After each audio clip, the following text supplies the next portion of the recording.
Motorcycles of today are the true marvels of engineering. A basic model of inner parts of a typical motorcycle is shown here. In this video, we will explain the basic function of each of these parts in a motorcycle. Let's begin from how a motorcycle engine starts.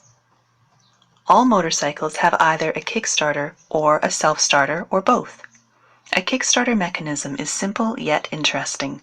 As the kickstarter lever is descended, a helical spline forces the gear to slide and engage with a freewheeling gear on the main shaft.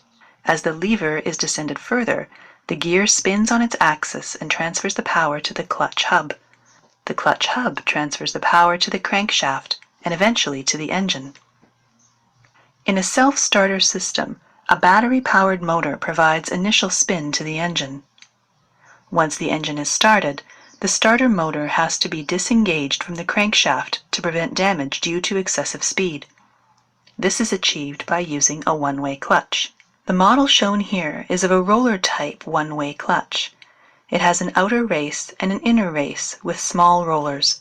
As the starter motor spins the outer race in one direction, the rollers get trapped between the surfaces and the power is transferred to the inner race and thus to the crankshaft. Once the inner race starts spinning faster than the outer race, the rollers get released, causing the inner race to spin freely.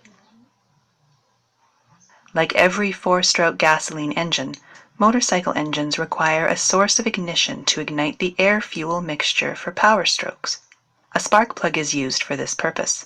The spark plug requires voltage in excess of 20,000 volts to fire properly.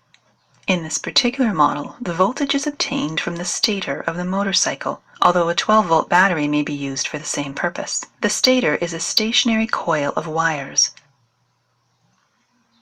The flywheel of the motorcycle has a set of permanent magnets which revolves around the stator and produces alternating current in the coils. Each output from the stator has different purposes, as shown here.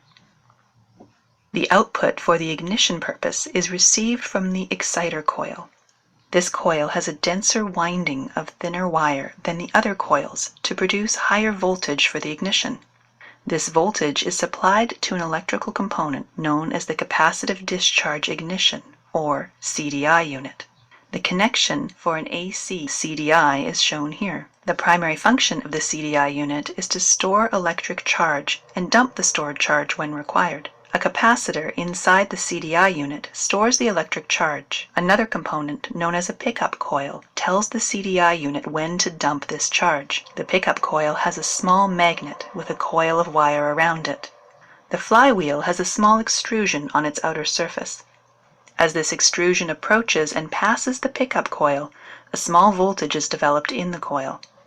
This voltage is supplied to the CDI unit, which closes an electronic switch known as a silicon-controlled rectifier, or SCR.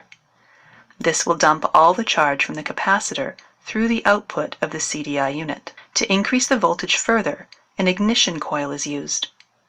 The ignition coil is a step-up transformer which increases voltage up to 200 times the input voltage, which is sufficient to fire the spark plug.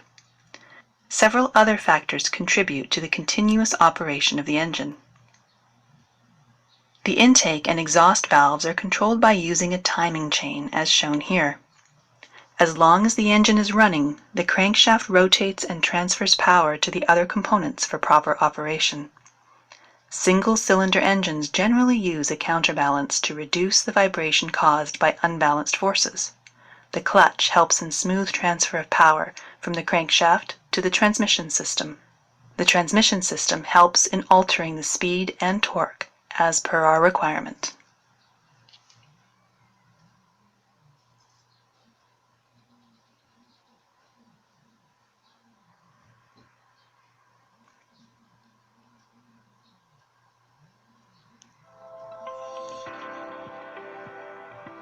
Hi, I'd like to